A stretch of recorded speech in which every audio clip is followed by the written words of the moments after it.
amazing. The hardest adjustment for me was the breakfast situation here. They have no breakfast culture. Dinners take a really long time. Like, you don't just sit down and get your food, eat really fast. It's a process. You sit down, you order, but the waiter takes kind of a while to come, and then once you're done eating, the waiter literally does not come up to you. You have to ask the waiter for the check, and he might take like 30 minutes to bring the check.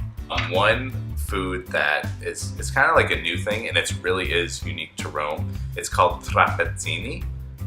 So basically it's this little triangle piece of bread, and they just fill it with whatever you want. It's like a red sauce with meatballs, there's a chicken one, there's a vegetarian one. Favorite pasta dish here is a matriciana.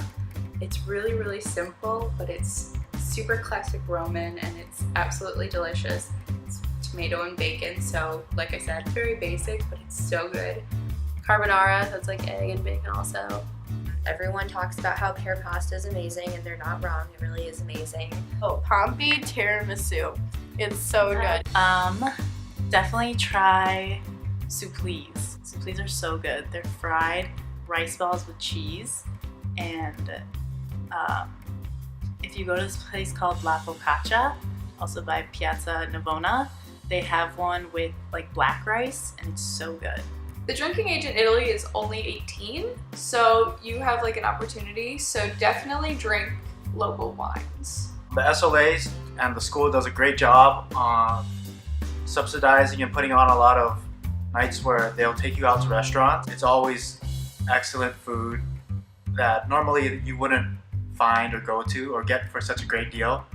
That's one way if you don't know what to get. If you have allergies, make a translation card that you can just keep on a piece of paper in your wallet and then hand it to the waiter so you don't have to deal with the language barrier. Be willing to try like anything that they put in front of you, because odds are it'll probably be amazing. Oh, goodness. I would probably say that my favorite gelato is from Giolitti.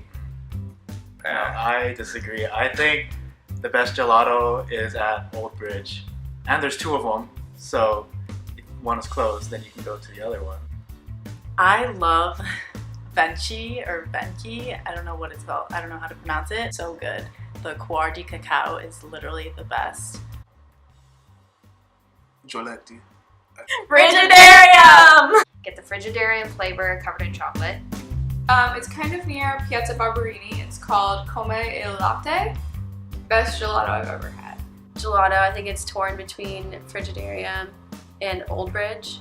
Gelateria Quadrani if you're looking for Balduino. Make sure you spend some time in Italy and Rome. I would say a place that isn't the Trevi or the Colosseum or the Forum, you know, those like big touristy places that you could go to in Rome. One of my favorites is Via Borghese. You could literally spend hours there just walking around. Villa Borghese, if you go there, rent a boat. It's €3 for 20 minutes to row around with your friends. It's kind of like romantic. You'll see a lot of preteens all over each other, but it was really cool. There's this keyhole that you need to go see, and you can look through it and you see like really pretty landscaping. There's 4 major basilicas in Rome. There's St. Peter's, obviously, in the Vatican. There's San Maria Maggiore, there's San Giovanni in Laterano, and there's St. Paul's outside the walls. The churches are beautiful. Yeah, They're literally on every corner and you should just wander in them. If you're in Father Bore's Roman Catholicism, you'll be going all there. Piazza della Repubblica is a really cool area. Trastevere is really cool. And regardless of whether or not you're a sports fan or not, Andy and I would both recommend going to the Stadio Olimpico. Have a lot of soccer games. Rome has 2 soccer teams. They have Lazio and AS Roma. Tickets can be bought for as low as €20, which is pretty dirt cheap for a professional sports team. There's also a little neighborhood by the Cavour metro station called Rione dei Monti, which is kind of like a little hipster area. Definitely go to the Jewish ghetto. I just think it's cool to be able to get lost and walk around and all the different piazzas and the different like fountains that are randomly in the middle. But I personally love the Pantheon so much. I could spend like hours just like looking at it and like walking around the inside of it. It is very easy to stay in Balduina and stay like on Via del Corso, but challenge yourself to go out to the different neighborhoods and parts of Rome. When I initially came to Rome, I had all these grand plans that I was going to go to France and England and all these places all around Europe. And then I realized what an amazing opportunity I was given living in Rome and living in Italy, and what a great opportunity it would be just to explore Italy. So I have only left the country once. Places in Italy you should go are Venice, for sure, and I really like Cinque Terre. Cinque Terre, that was awesome too. Bologna. We did like a trip to Sorrento, Positano, like just go in the Amalfi Coast. Go to Orvieto. My favorite place in Italy besides Rome is probably Assisi, which is where St. Francis is from. Oh, Florence. Florence is beautiful. You can do it in a day trip. I know people that did. My favorite places in Europe were Switzerland and Austria. I love Salzburg. Go to Reykjavik, Iceland. My favorite place in Europe so far has to have been St. Andrews, Scotland.